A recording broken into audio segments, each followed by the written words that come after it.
Please. Please don't go to Area 51. There aren't any aliens there. Why? Well, we can't say for sure. Obviously, we are not in the United States military and we don't have secret clearance, but we can make a number of assumptions and evaluate a number of claims to see whether or not there would actually be aliens at Area 51 and whether or not it'd be a good idea for us to go to Area 51 just to take a selfie in front of the sign. So, first, let's evaluate the claims. Why do we think that perhaps governments around the world are hiding aliens here on Earth? Well, a number of sightings and a spike in sightings and reports can be traced back to the 1960s. Now, what is special about the 1960s? Space race, sci-fi movies, these things are in the public's consciousness as these sightings and reports are being kind of stoked in the public consciousness. So we're thinking about aliens, people are reporting weird things and attributing them to aliens, and so now we're thinking about aliens all the time. These same sightings and reports start to decline in the late 90s. Now, if you think about that, it could be that aliens started abducting us in around the 60s a lot and then stopped. But if you think about it culturally, everyone's seeing these giant movies like Close Encounters of the Third Kind, we land on the moon, and then in the late 90s, everyone gets a phone in their pocket that can take photos or video, and suddenly you stop seeing all these things. So in that context, it makes more sense that we have some cultural fascination with aliens and are attributing that to weird things that we see or that we observe, and that aliens are probably not the answer. Next, we can start addressing conspiracy theory claims. Let me preface this by saying, there has never been a grand theorized conspiracy that has ever been proven true. And there have been conspiracies, of course, like a conspiracy to shoot President Lincoln, for example, in the United States. But there are none of these big conspiracy theories like Area 51 that have ever been proven true. Doesn't say they can't be true, just the track record is not great. These conspiracy theory claims pose the question, is it more likely that aliens haven't been here, or the entire government with tens of thousands of people in it have been keeping a secret perfectly for decades and decades? It's possible, just very unlikely. And the most highly vocal proponents of conspiracy theories like the Area 51 and aliens are less than reputable and believable people like Bob Lazar. So these claims started also around the time of the 50s and 60s, most famously with the Roswell crash. And so people link that to weird alien space debris that they kind of covered up and put in Area 51. Okay, sure, but later on the US military did come out and admit that debris was actually debris from a device they were trying to send up high into the atmosphere, a balloon, so that they could listen for Russian nuclear tests bouncing off the atmosphere. This is an incredible and very difficult engineering feat, and it's something that the military was probably doing, especially against a superpower like Russia. We, spying, counter-spying, we do these kind of things. Again, it becomes less and less plausible to think that aliens have visited us and that we're covering up their existence. That goes to my final point. How likely is it that aliens could even get here, conspiracy theories and such aside? Well, there's a number of different kinds of estimations you can make to see whether or not there is probably or not life in the universe. One of those famously is the Drake equation that uses a number of variables and then narrows down the number of possible civilizations in the universe. And if you do that with reasonable numbers, which is hard to do because we only have a set of one of positive, just life here on Earth. If you do that, you can get somewhere in the neighborhood of hundreds or thousands of possible civilizations in the universe. Okay, that's great, but how would they get here? And how would they know that we are here? Well, they would probably listen for us. This is what we do to search for aliens. The search for extraterrestrial intelligence, for example, SETI does this. It listens for radio emissions from possible civilizations. But could aliens even find us? Space is too big to make random searches for life, so you look for life's signs. I am going to show you what aliens could possibly listen to on this picture of the Milky Way galaxy here. Humans are first electromagnetic emissions into the universe, probably radio waves, traveling at the speed of light, carrying some kind of information out into the cosmos. I'm going to show you how far those radio waves have made it so far since the dawn of human technology to scale with this picture of the Milky Way galaxy. Let me just do it for you here. Oh, sorry, did you lose track of it already? That is literally the diameter of the sphere that makes up all of our radio emissions, about 200 light years across.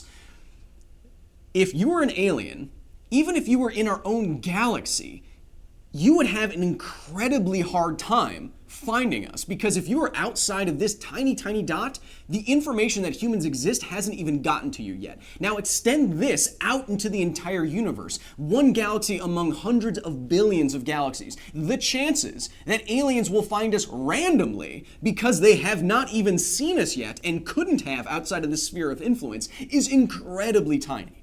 If you add all of this together, the fact that our information of our existence hasn't traveled very far, the fact that conspiracy theories are less than well supported by evidence, and that cultural reasons, I think, better explain our fascination with aliens and conspiracy theories themselves, there aren't any aliens at Area 51.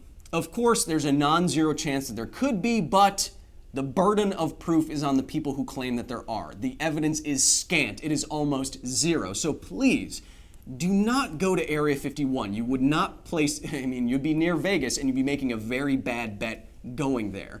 Not only that, just think of the carbon footprint you're gonna make flying to Nevada just to take a selfie in front of the Area 51 sign. That's almost kind of morally repugnant in the kind of climate crisis we're in. So anyway, don't go to Area 51. There ain't no aliens there. I know it's a fun Facebook group, but come on, you're literally wasting government resources at this point. Hello and welcome to, that was a long intro, to Because Science Live, the live version of Because Science, where I take all of your comments, questions, and corrections and try to address them off the top of my head. Ooh, all in real time. Look, I'm not an expert. I'm not a working scientist, but I know a little bit about a lot of sciencey and pop culture-y things. So if you have any questions for me, you can put them in the chat wherever you are watching this video, if it's live, otherwise too bad. And Voice of the Void Nate will get to the best of them. Please do not spam your questions or ask them over and over, because we will never answer your question.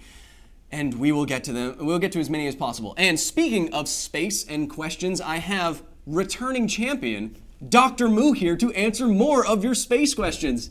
Hey, Kyle. Hey, Doc, get on screen with me. There we go.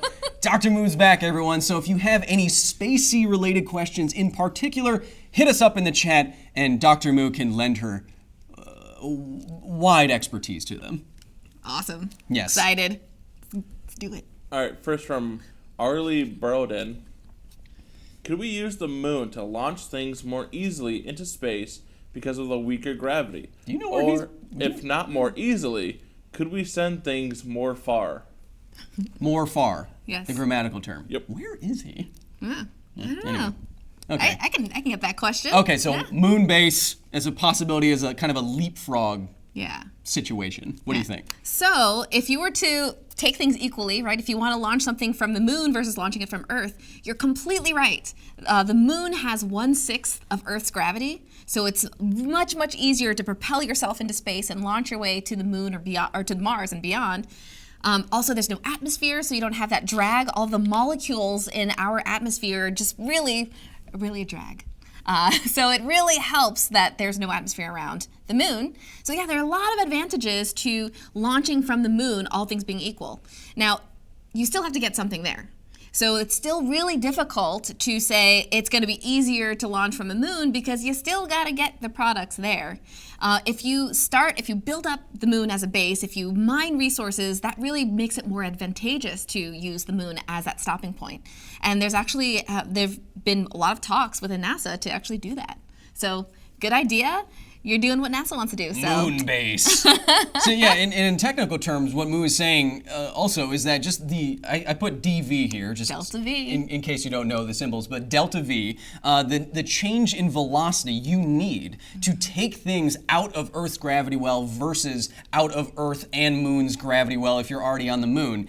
there's a difference there that makes it more economical or not. So if you're already on the moon, it's going to be easier than leaving the Earth and the moon behind and then getting out into the solar system. So it does make sense, but establishing some kind of reliable base on the moon is going to be a hell of an engineering feat in the first place. Yes. I don't know if you've been to the moon before. You haven't. But it's either so cold you freeze, so hot you die, or so unatmospheric that you can't breathe. The moon doesn't want you to be a thing. Yeah. So it's hard to live on the moon. But shout out to the moon. Happy 50 years. What? Shout out to the moon. Shout out to the moon. We punched your face almost 50 years ago today. Incredible. On July 20th, last Saturday. It was cool. I was talking to the cast of The Expanse, and they showed a clip where the spaceship landed at the exact minute of the moon landing. Goosebumps. We timed it. It was great. So this next username, it's pretty good, but... All right, well, you built it up now. From Chris Peef Art. It's Chris Peef Art. Get it? Nate, it's fantastic. Love the show, and so do my two sons. What is your favorite random science fact that you like to bring up in conversation? I bet it's a cube poop thing, right? Don't steal my answers! Maybe. Wombats poop cubes is something that I enjoy. Moo, you go first because and say hello to your two kids for us. That's wonderful. We love being able to be some kind of educational resource for you and your family. You go first. They took my answer. I gotta think of something else. My fun fact that I bring up is, do you know that every human has eyelash mites? The reason why I bring it up is because when you're around things... It's because we're really close to each other and I can see them. Exactly. Humans are pretty disgusting and interesting. There are a lot of microbes in and on our body. We actually have more microbes than we do have human cells. So we're more microbial and mite than we are human. Mighty, if you will. Wow, disgusting and interesting, just like the internet. Yeah.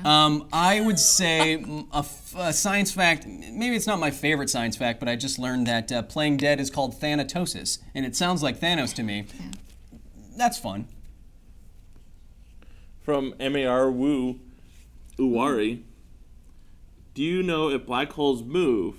If so, what would happen if one the size of an atom came to Earth? I have no idea if black holes move. Do they move? Well, yes. Yeah, they're dynamic. They're dynamic. Yeah, they can.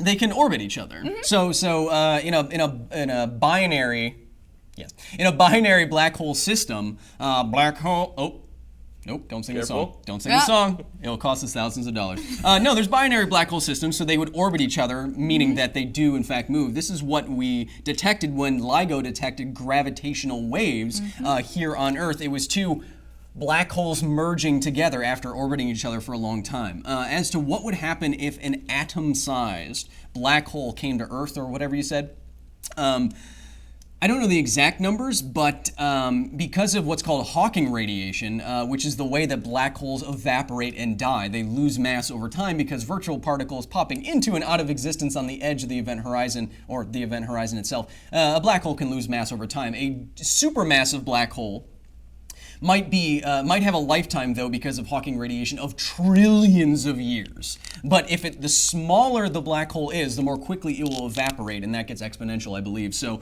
if it's really, really, really small, the black hole might just pop out of existence and release a lot of energy when doing so. And that's one of the cool sci-fi theories that I've seen, using like a black hole engine for a spaceship. Having like a black hole maybe just like a meter across that you just throw trash into and get energy out of it.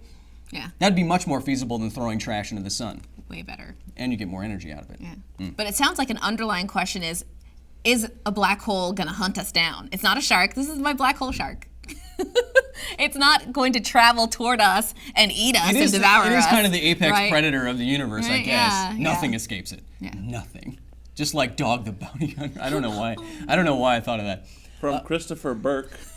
Thanks for saving me on that one. I work in construction, and I've heard stories of a machine that cuts steel with water using sapphires to focus the water pressure.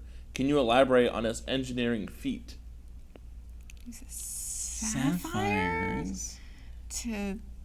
Well, I mean, aside from Aside from what the sapphires are doing specifically, which I don't know, there are definitely water cutters, water jets that have pressure to cut through stone and to cut through metal, and they are using pressure and forcing a lot of water through a small area to get a crap load of pressure behind a jet of water, and it's effectively like a knife of water. And if it's high enough pressure, then you can cut through something like steel. I think it's like hundreds of thousands of atmospheres or something like that. It is an incredible amount of pressure. And you've drawn a lovely diagram of it. Of a lens. Yeah. You know, where you kind of concentrated. But yeah, it's kind of like a water lens, I suppose. Yeah, water lens. Yeah, it's a magnifying glass for water. But I don't know, we don't know specifically what you're talking about with the sapphires and stuff, but I know there are water jets that can cut through solid rock. So if that's possible, cutting through steel doesn't sound all that crazy to me. But unless you work very specific jobs, you say you work in construction, you're never going to see a machine like this. So perhaps it sounds weird, but I know they exist. From little Ethan. Oh, hello. Can our moon sustain an atmosphere? And what is the smallest mass to have atmosphere? Ooh, yeah. I hope you know this. Well, I can riff on this. No, well, hey, that's what I do every day of my life. So it's not a matter of, at least for our moon, things that size could technically have an atmosphere, right? You need the magnetic field. You need mechanisms to basically kind of keep the molecules wanting to stay around the body. And the moon doesn't really have all of the right elements to keep it there. So could something that small or smaller have an atmosphere? Sure. But it's big enough to have an atmosphere? Could.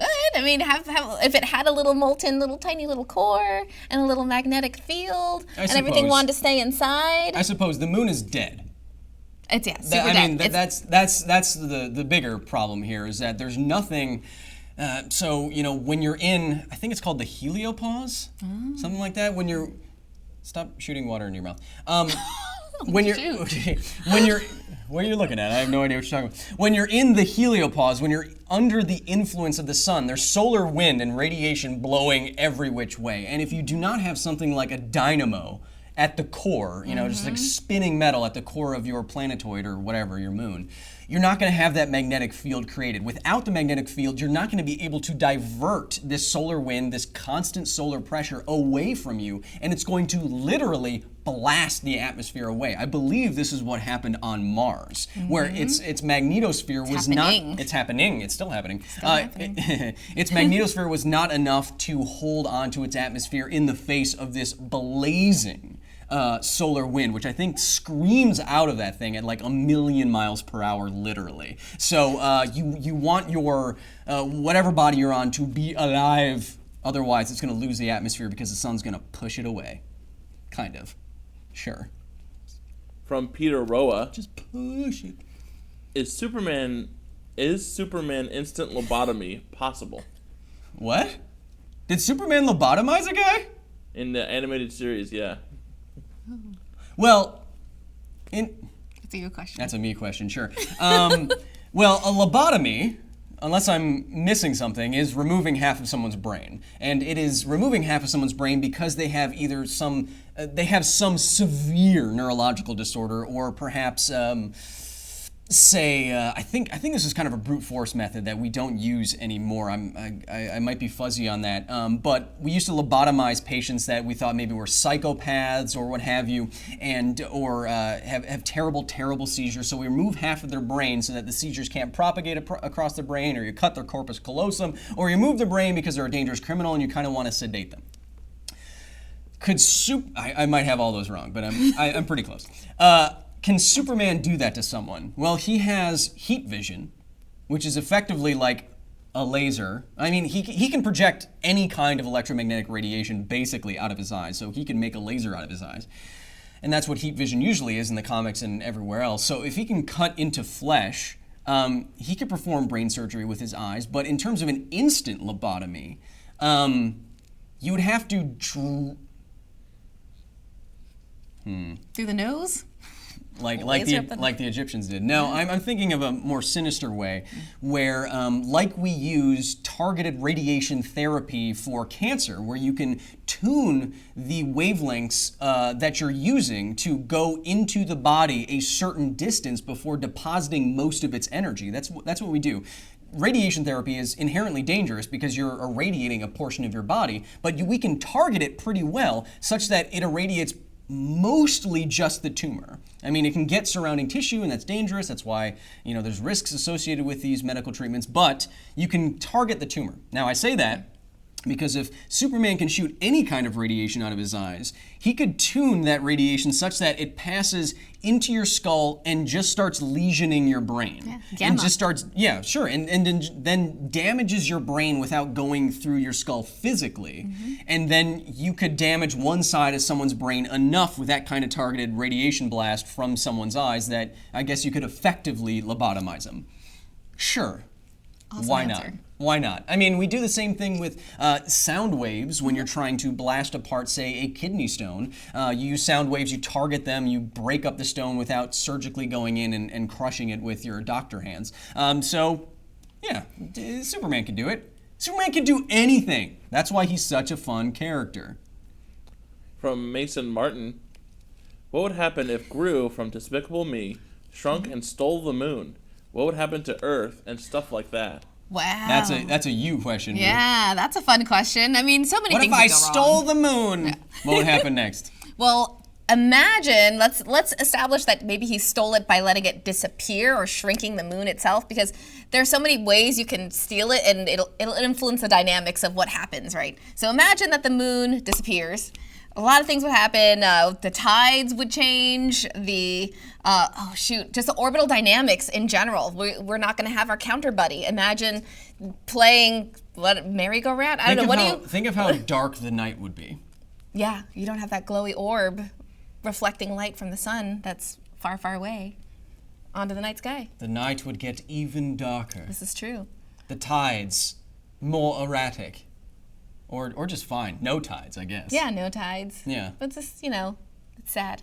Yeah. It would be sad. No tides, no phases of the moon, very dark night. Generally, specific effects aside, the entirety of human life and all of biology evolved with this system in place. So if you were to remove this system catastrophically like this, it would definitely have knock-on effects that would be bad. It's hard to say what exactly would happen because we're talking about trillions of little interactions here. So probably bad, but it'd be really dark at night. Yeah. Batman would love it. From Dave Sharma, Again? Wow, every week, Dave. if you could go rock climbing on another planetary body, where would you climb? Ooh, I don't know. My wrist is pretty messed up these days. But if I could rock climb, rock climbing on Mars would be fun because the gravity there is only 60%. Or is it 30%? It's only 60%. Yeah. Right. That's why she's here. It's only 60% what it is on Earth. Yes. So then you would weigh, 40% less than you do right now, which means with your current strength, you'd feel really strong. Anybody with less gravity, your muscle mass would stay the same, and then you go there, and then your weight is so much less, you'd feel like an absolute beast on Mars. Let's go climbing on Mars. I could hike up Olympus Mons. Wouldn't be that hard. I'll prove it to you.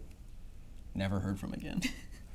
I would choose an asteroid because the gravity is even different. less. Yeah, it's less, and it changes depending on where you are on the asteroid. So you could be killing it, going at it like a pro, and then all of a sudden you hit this clump where the gravity is stronger, and it's hard. So it's like a mixed bag of tricks. It keeps it interesting. I want to land on an asteroid small enough that I could jump off of it. Ooh, but then where are you going? Who cares? I'd end up back here somehow. Oh, Nate will rescue you. So that actually relates to our next Whoa. question Wow. Throwing me under the stroid, buddy. Xander Maynard. Is it possible to jump into space off the moon's land? If not, how could you? Yeah, you can't achieve enough velocity, enough delta V to ascend yourself outside of the gravitational pull of the moon with just human power. That is not going to happen. No, jumping off the moon is what we did when we came back from the moon. We just used thrusters. We needed to use chemical propulsion, gas propulsion, to get us back up off the moon. Your legs will not be able to handle it. I think I might be wrong here, but I think the minimum size, if you had like a perfect sphere, an asteroid or something like that, the asteroid could only be, it would have to be like 1 or 2 kilometers across or something like that, very, very, very small, relatively speaking, for you to be able to jump off of it in human power. And I think if you Google it, there is a website called something like, what is it like if I jump on other celestial bodies? And you can input any planet that you want or body, and then you hit jump, and it'll show you how high you jump. That's so cool. And also, you can also do it for kangaroos. Aye? Little roo jump? From Gerald Carter. Fantastic. If the universe is expanding, Don't laugh. does that mean it is creating more dark matter or whatever the universe is made of fundamentally? Should be an easy question for you. No, I If the universe is expanding. yeah. It's not that things cannot be created nor destroyed. It's conservation of energy. But no, it's just kind of expanding. Cosmetology? I know we were talking about glow-ups earlier, but that's the wrong kind of... Get back down here or up here or wherever we are. It's hard to say because the universe is, if the universe is everything, it's expanding into nothing. It's not expanding into more stuff that we haven't seen yet. It just is. As Carl Sagan once says, it just be. So it's expanding into nothingness. And so I don't know. I don't think it's created. No, because everything that was created so far was created during the Big Bang. Yeah, conservation of energy. Conservation of energy. So if anything, things are just, eventually people, things are just stretching out. It's not creating more stuff out of nothing. Even if dark matter is a real thing and it's matter, then it's not being born from nothing again, like mini Big Bangs or anything like that. And we don't know even what it is or how it really interacts with anything aside from a gravitational influence in galaxies like this that have too much mass for how they're spinning. From Corey Gagne. I said cosmetology. No. If you can ask It's Friday. an advanced, We haven't done it in a couple weeks. It's fine. if you can ask an advanced alien being one question, what would it be? Okay. Omniscience question, I suppose. And if an alien, okay, so well, context, right? I mean, if you could speak to an alien, the assumption would be it got here, and then it would be incredibly technologically advanced. So asking it a question that it could understand would be interesting because it probably knows a lot more about the universe than you. What would you ask it, Dr. May? What is the meaning of life? I bet it wouldn't know. I bet it would be like, I bet it would be like, to get as many bleep blorps as Gosnakian. Like, what? Because frames of reference for life forms are completely different. If you could speak English with a lion, or whatever your language is, if you could talk to a lion, you wouldn't be able to understand it because its frames of reference are so weird. The way it looks at life would probably be completely different from your own. So I don't think that aliens would value the same things that you might value. But it would provide great insight to know what they value. They might not even have eyes. Then how are they taught? Wait. Doc. Doc. Wow. What's your answer, Kyle? My answer is probably if I had to ask an alien, if I could ask me anything, ask an alien anything, double AMA, I would ask it, where do we fall along the scale of intelligence? If you found any other life so far, how we doing? What is the scale? Where are we at, relatively speaking? I'd want to know how close we are to technological and civilization-based maturity. Are we like ants to them? Yeah. Or are we like pretty close? But if they value bleep blorps, that's true. it's just like measuring how well a fish can fly. Yeah, but you find a common you find common ground. So like Hey, look at all this stuff we got here. We got atom bombs, we got rockets, we got quantum computers maybe. Bleep blorps. Bleep blorps. How close are we to like getting to Alpha Centauri? And then they could be like unintelligible. But maybe they could be like another 100 years, you got it. Or they'd be like, you are so far away from us. It's like we're talking to ants. You're beneath us. I'm guessing that's what would happen. They'll say, yeah, basic. You heard it here first. Thank you so much for watching this episode of Because Science Live, all about cosmology, cosmetology, blowing up, whatever you want to talk about. Thank you so much to Dr. Moo for joining me this week. Ooh, I love having her here answering all your space questions. Next week, we have another new episode of Because Science, another Footnotes, another live stream. We haven't been here in a couple weeks, but now we're back. Woo! So check out episodes of Because Space back on the Because Science channel. Check out the latest episode of Because Science about Aquaman drowning, and we will see you next week. Bye.